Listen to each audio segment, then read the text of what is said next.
ladies and gentlemen, and welcome to a further selection of risque songs written by the late Douglas Byng.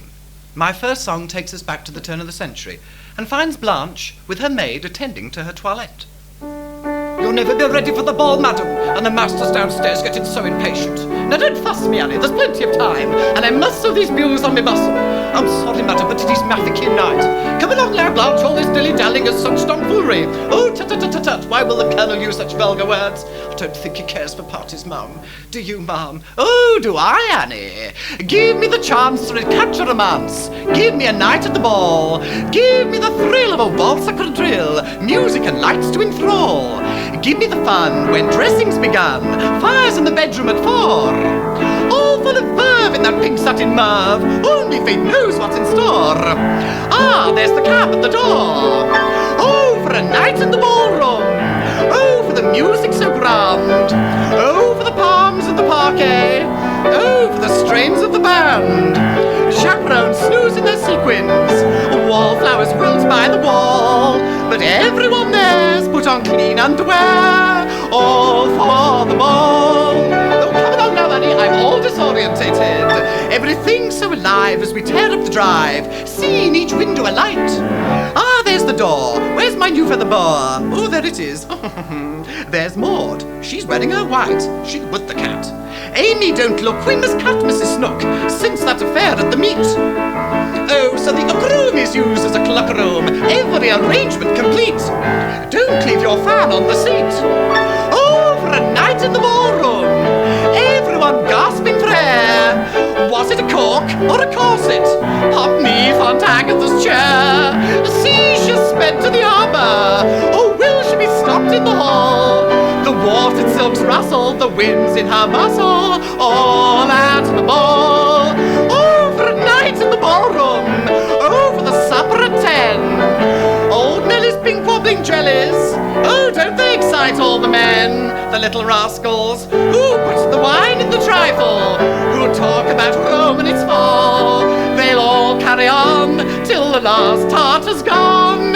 All at the, perhaps not, the ball. Dougie started in cabaret at Uncle's Club with the actor Lance Lister. Dancing was advertised from 11 till 4, and somewhere in the midst of this emerged the Cabaret Boys. We are most refined, we've a limousine and a dainty maisonette in golden screen, always blithe and gay, like the flowers in May. We are starting in the London Cabaret, we're the big sensation of the show, and the managers all adore us, so you ought to know. We're the boys, the Cabaret Boys, we're the leading London nightclub's only joys, although our songs are always on the bright side. On Saturday night we're always just a trifle on the tight side. Comes out of the bomb when we hear the music of a Lieberstrom. We started upon the music hall with dear old Dad. Although we went on first we didn't do so bad, till we saw a couple of strong men and we both went mad. We're the nightclub joys, the Cabaret Boys. Rise just after 1. L'après-midi du hum. Then our morning dress and hat we both will don. We are all the rage as we take the stage, singing like two canaries in a gilded cage. We're the social pivot of the scene. At 11 o'clock each evening you will hear us scream. We're the boys, the Cabaret Boys, those leading London nightclubs' only joys, although our songs are never on the black side. On Saturday night we sometimes end up slightly on the slack side. Fine. At Christmas time, as the wicked robbers in the pantomime, we plot against the fairy queen of starry nights. And though we're not supposed to sing and dance by rights, well, we do a couple of high kicks and we burst our tights. We're the nightclub joys, the Cabaret Boys.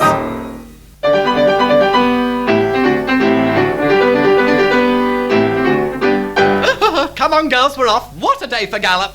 Come, sing of merry England and the sporting English race. The hunting song must carry on the glories of the chase. But as we all cannot recall John Peeling coat of grey, there's only me and Auntie B to keep the hounds at bay. Hooray, hooray, gone away, gone away, gone away. Yoicks, tally-ho, a hunting we will go. Hurrah for a cold and a frosty morn, and a jolly good blow on a hunter's horn. To kill, what a thrill, I'm just ill with joie de vie. The hounds round the fox were about to close. I said just one moment before it goes, I must have his brush or the parson's nose. Oh, a hunting life for me. Oh, come along now, girls. I once disorganized the pack and caused them great alarm. My favourite charger threw me in a cesspool on a farm. The whip said, no, we've lost the scent. Why do these things occur? I said, I think I found it, and it isn't Calcafleur. Ta-ra, ta-ra, tantivity, whoops, yoiks, tally-ho, a hunting we will go. Out and about at the crack of day, one creme de menthe and I'm gone away. My horse, of course, is as haughty as can be. Old Farmer Brown swore a fearful oath. He was kicked in his spinney, oh, very unpleasant, and swore we both had ruined the game in his undergrowth. Oh, a hunting life for me, yoiks, tally-ho, a hunting we will go. Out and about at the crack of day, 2 gin and nits and I'm right away. Ta-ra, ta-ra, ta-ra, ta-ra, ta-ree. The squire has guests at his country seat, who lie on their beds with their muddy feet, and those dirty habits that spoil the meat. Oh, a hunting life for me. Cole Porter wrote the show Wake Up and Dream for Sir Charles B. Cochrane. It opened at the London Pavilion in March 1929, and Dougie was requested to inform Madam that Miss Otis regrets.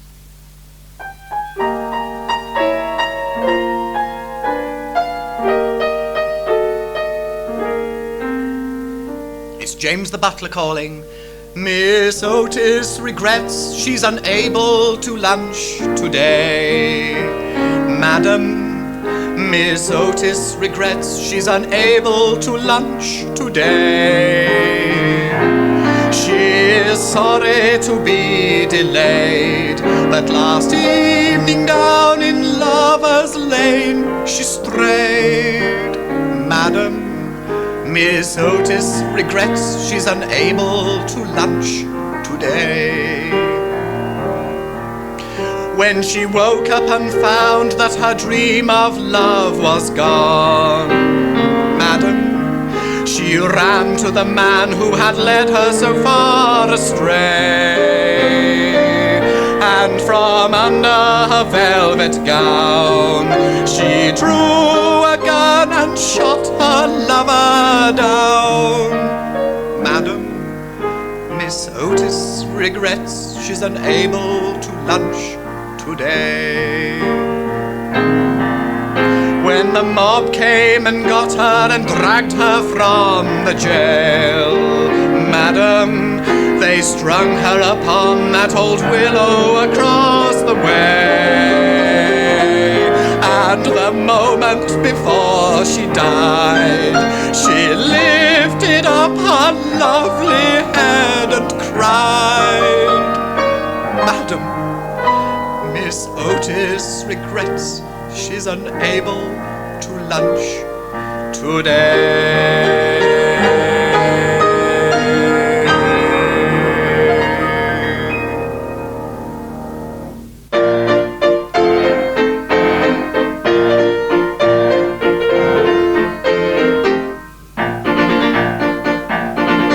Across the blue sea from old Italy comes sweet Signorina Louisa. But I'd like you to know that I live in Soho. I'm that real macaroni old cheeser. We eat ravioli and all talk baloney and think of the old folks at home. But know that my figure grows bigger and bigger, just like the arena in Rome. Louisa, Louisa, the sweet Signorina Rapiza. I make her the fun now with a furry one till I get them all gone at the knees. Louisa, Louisa, I lie beside the sea. The sun is so hard to resist her, it's come out and make her the blister and spoil her my nice Bella Vista. Poor Louisa from Italy.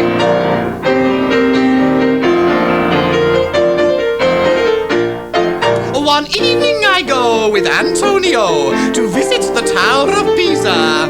We laugh and we smoke and we make the joke, then we sing like the birds in the trees. We eat the pasta, get faster and faster, Antonio all full of beans. Then we leant by the tower for nearly an hour, no wonder the old tower leans. Louisa, a teaser and pleaser of Caesar. I get so much from the men in my clutch, they call me the old lemon squeezer. Louisa, Louisa, so fragrant, fresh and free.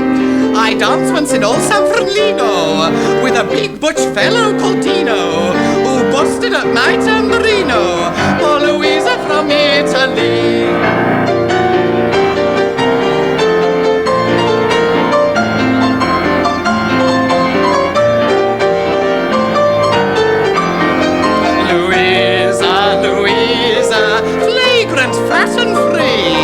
On Saint days in Rome I am always on fate. I dance round the table from 7 to 8 and burst my bolero and leave it to fate. Oh, Louisa from Italy. Privy to the secrets of going on at the big house is Nana.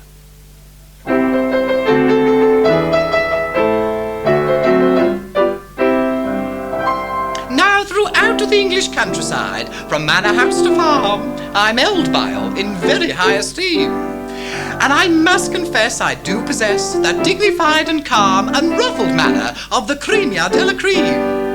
No doubt you all are wondering what class I represent, a question I do not intend to dodge.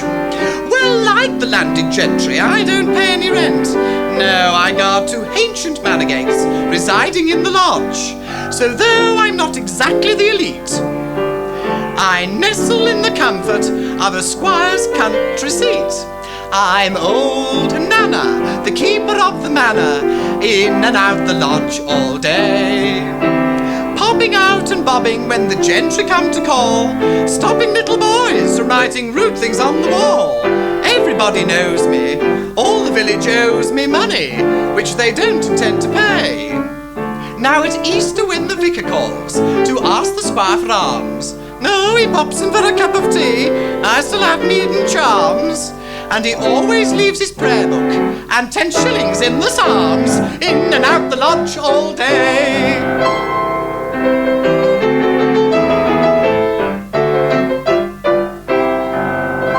Now I've always been in service with the aristocracy, and I'm proud of the connection there, I'm sure. But I dallied in the dukeries when I was 23, and some extremely funny goings-on I saw. All day they hunted foxes, and God knows what at night. Those house parties you wondered where you were. One night we played a game called Truths, and no one went to bed. Well, after that we never knew who really was the heir. Oh, our manor house is very much alive. So Nana flaunts her banner down at this end of the drive. Yes, I always say live near the gate. Then when you give a party you do know who's gone home. And always make the beds up early. Then they can always pop into them if they want to. Oh, I shall never forget the young squires coming of age. Oh, what a day that was. The county, the gentry, the nobility. Talk about noblesse oblige. Well, everyone was obliging themselves before they were asked. And then a very large lady from London, she came along and she sang some folk songs. Oh, her outline was extremely big. Well, she was a good all-round performer. I was standing next to the vicar at the time, and he turned to me and he said, Nana, I don't mind her old English ditties, but I can't be doing with that London derriere. I said, well, why talk French to me, vicar? Then I went and talked to a gentleman from the city. He was a financier, I think. He said, you know, Nana, everything I seem to touch goes wrong. I said, well, you better not touch me then. Anyway, as I was saying, I was just nipping through the hedge, when the village idiot rushed forward and did something extremely uncalled for. Oh, quite unnecessary. Still, the young squire who was equal to the occasion, he just waved it aside and he said, ars est celeratium tu. I don't know what it meant, but I think it's something about, if that's art, conceal it. I'm old Nana, the keeper of the manor, in and out the lodge all day. Popping out and bobbing when the gentry come to call, stopping little dogs, little boys from writing rude things on the wall. Everybody knows me, all the village owes me money, which they all forget to pay. Now they say the manor's haunted, full of ghosts with eyes that shine. Well, I slept up there one Christmas, lots of guests and lots of wine. But all I heard were gentle taps on every door but mine, in and out the lodge all day. This old crock seems to have a bee in her bonnet. Hey-ho, for the good old days, for the the days beyond recall, when I was aglow at the Grand Motor Show, the sweetest young car of them all. I came from abroad and was simply adored by the first man who owned me with pride. But the very first day that he drove me away, I conked out with joy like a bride. I'm Lizzie, the PreWolf liver. These modern young cars make me shiver. They're so flashy and fast and go dashing past as though they had goods to deliver. And I simply hate all this chromium plate and that flick with a rag that they give. I like to be rubbed and me chassis well scrubbed. I'm Lizzie, the PreWolf live.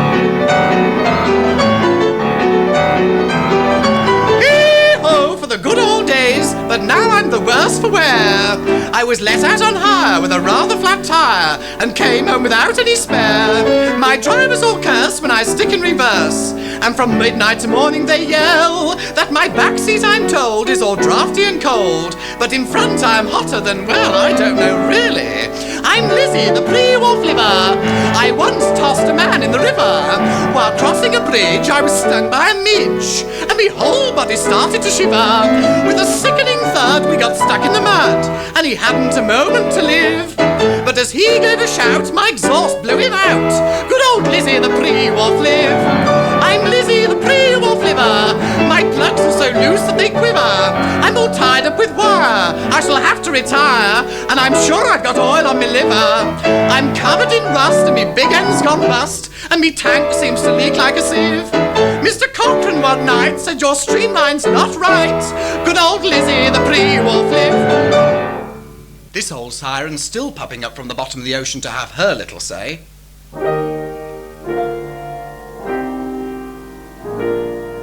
If all the fish the seas provide were placed together side by side, with wreckage washed up by the tide, you'd get a sketch of me.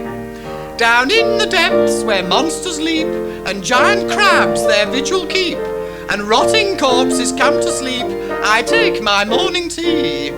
Oh, I once was famous, fresh and fair, the siren with the coral air, and every mariner's despair, the man-trap of the sea. Ah, well, those days are past. I've lost me lure at last.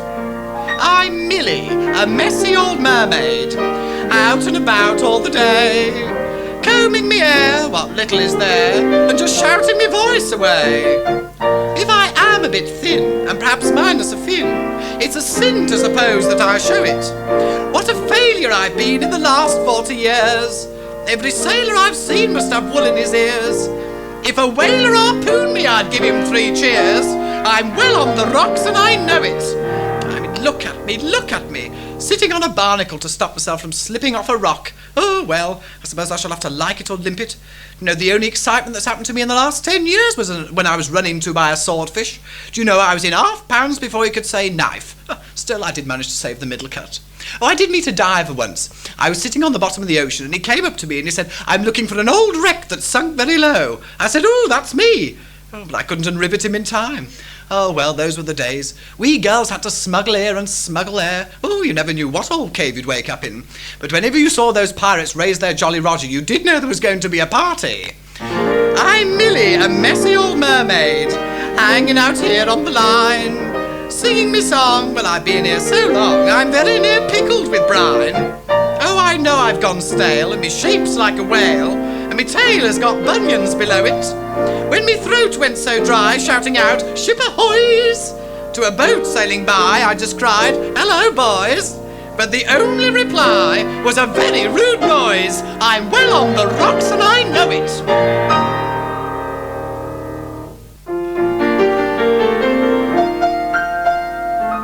Well, I will sing, but I'm all of a flutter. I feel like a bird. I believe I am. One day there sang a little bird, despondent and depressed.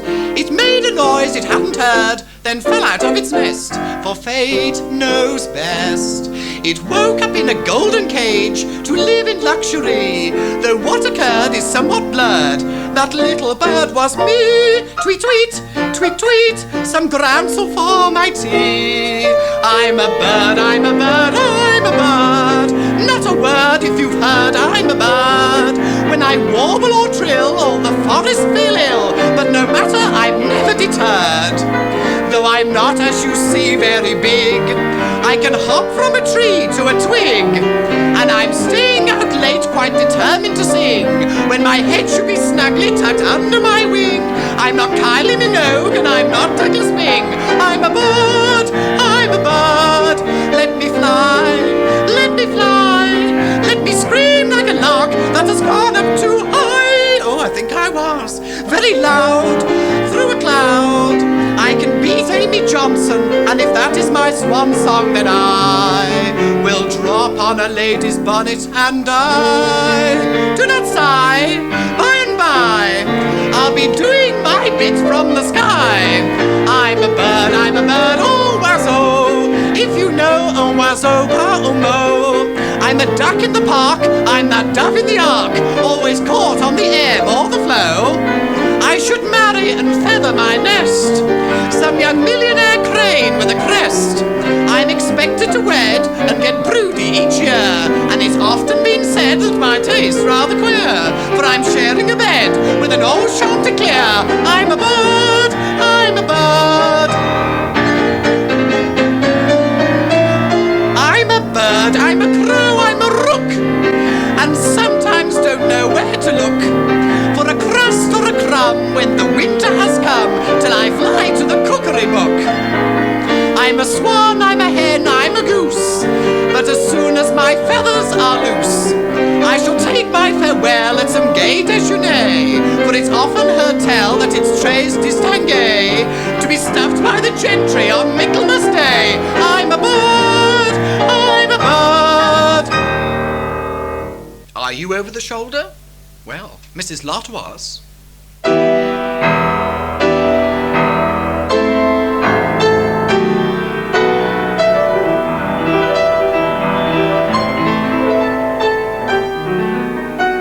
Just look at me, I represent a warning to mankind.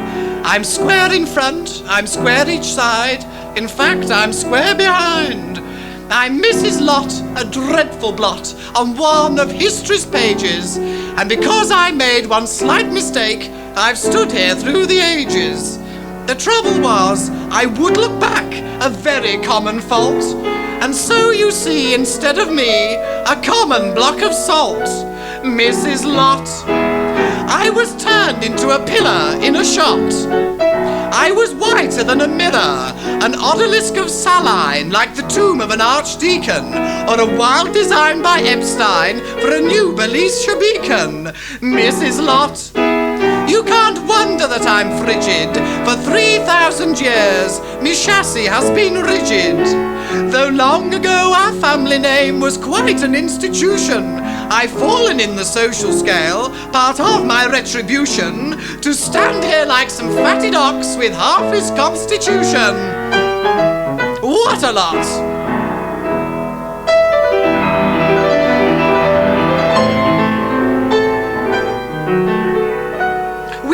In old Gomorrah, in a free and easy style, I soon became a bit passé, but very versatile.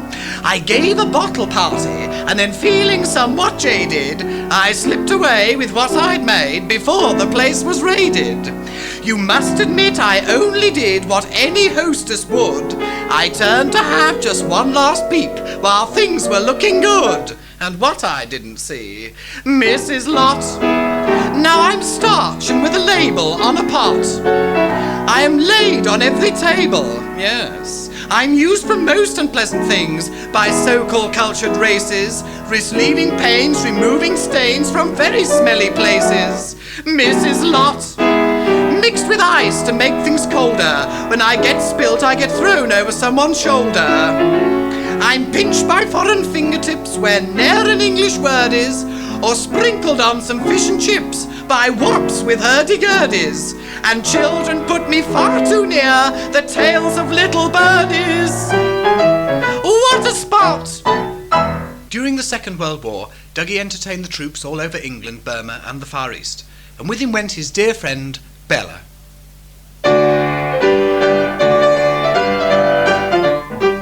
Of all the lovelies in the town, there's none as smart as Bella. I've almost won as much renown as Mr. C's umbrella. I'm the girl who serves her country, who can raise the nation's hopes, like Prunella Stack, the Union Jack, and Dr. Mari Stopes. In pre-war days, with lights ablaze, they thought me rather shady, but now there is a blackout, well, I'm treated like a lady. With sandbags on me chest, I have bumped into the best. There they are. I'm Blackout Bella, the whitest girl in town, a girl who knows the game, who's groped her way to fame. Every fella salutes me on the beat, doing a boops-a-daisy all down Regent Street. I've popped in here, but not to profiteer. My cover charge is less than half a crown.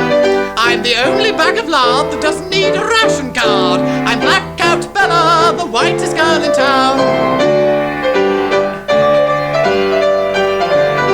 Now whenever there's a call to arms, old Bella's well on duty. I don't waste time with false alarms. I'm there, and what a beauty. I spur the lads to action. I'm the local Joan of Arc. Then I beat a retreat, whack 'em a seat, and surrender in the park. With the army and the air force, I'm quite sure to run amok. And I touch the sailors' dickies, 'cause it always brings me luck. Oh yes, I'm an old dicky toucher. I'm their regimental vamp. I'm their new first aide de camp. I'm Blackout Bella, the whitest girl in town. To see me in the dark, as far as Regent's Park, every fella in London's WC comes in very handy for an ARP. I'll jog along and sing me marching song. Whoops-a-daisy, knees of Mother Brown. With a shilling in me hand and me bag's all full of sand, I'm Blackout Bella, the whitest girl in town. Blackout Bella, the whitest girl in town. Me motto's be prepared and keep the beds well aired. You can't tell her of any better stunt to keep the home fast burning on the West End front. In any raid, oh, you'll find I'm unafraid. I'll carry on whatever may come down. And if I'm propped up in a porch, don't you dare to flash your torch. Blackout Bella, the whitest girl in town. Dougie took this 1925 Noel Coward song, added his own particular style for another wartime success. Kind friends, I thank you one and all for your delightful greeting. I nearly heard my country's call at patriotic meeting. The British mail may often fail, our faith in sport is shaken. So English girls awaken and save the nation's bacon. So up girls and atom and play the game to win. The men must all give in before the feminine. Ball them and bat them and put them on the run. Defeat them everyone, or Casper's work is done. We'll do our bit till our muscles crack. We'll put a frill round the Union Jack.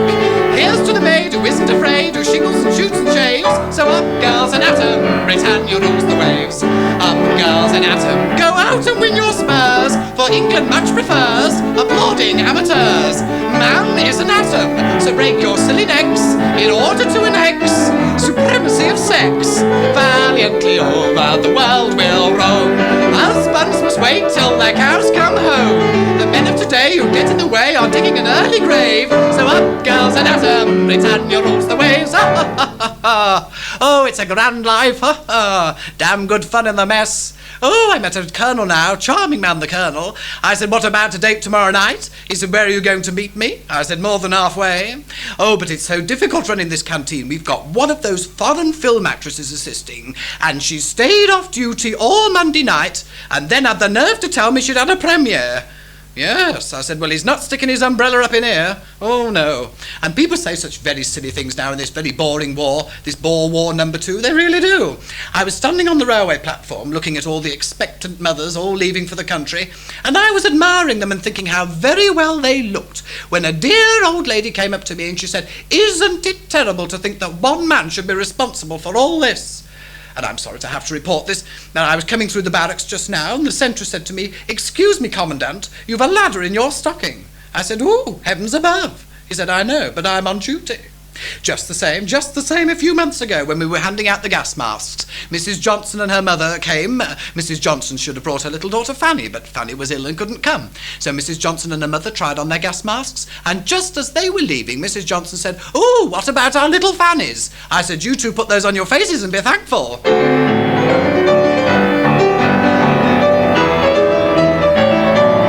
They Julia's just been doing her stuff, and look at the money she's made. So up, girls, and at 'em, Britannia rules the waves.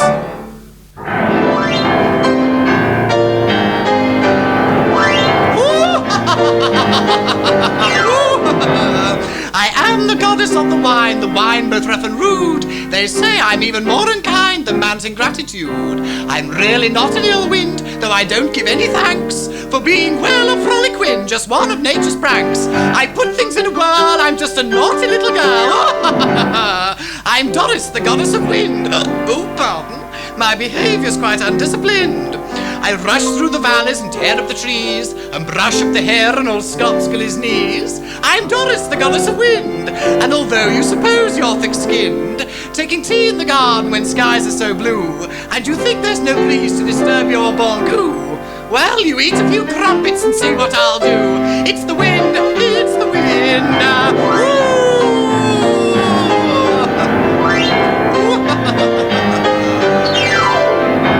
I quite delight in blowing carrier pigeons from their course, and I do the most peculiar things to messages in Morse. I lurk in all the churches when the curate reads the prayer, and find the open spaces in his woolsey underwear. Oh, I seek out every niche, I'm just a wicked little witch. I'm Doris, the goddess of wind. Woo! I make old ladies burp when they've ginned.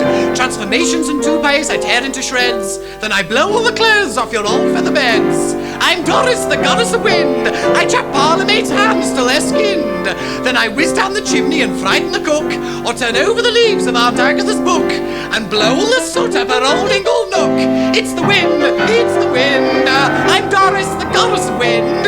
I make all sorts of things come and pinned. I rustle the newspapers all over town, and just after breakfast attack Major Brown. I'm Doris, the goddess of wind, and I don't get a puff when I've sinned.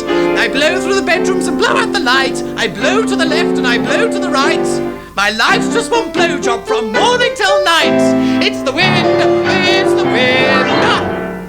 Dougie sadly ended his days at Denville Hall, the actors' charitable home. Noel Coward, president of Denville Hall for many years, based his play Waiting in the Wings around it, and the fading days of these elderly characters seem to have been spent singing around the piano.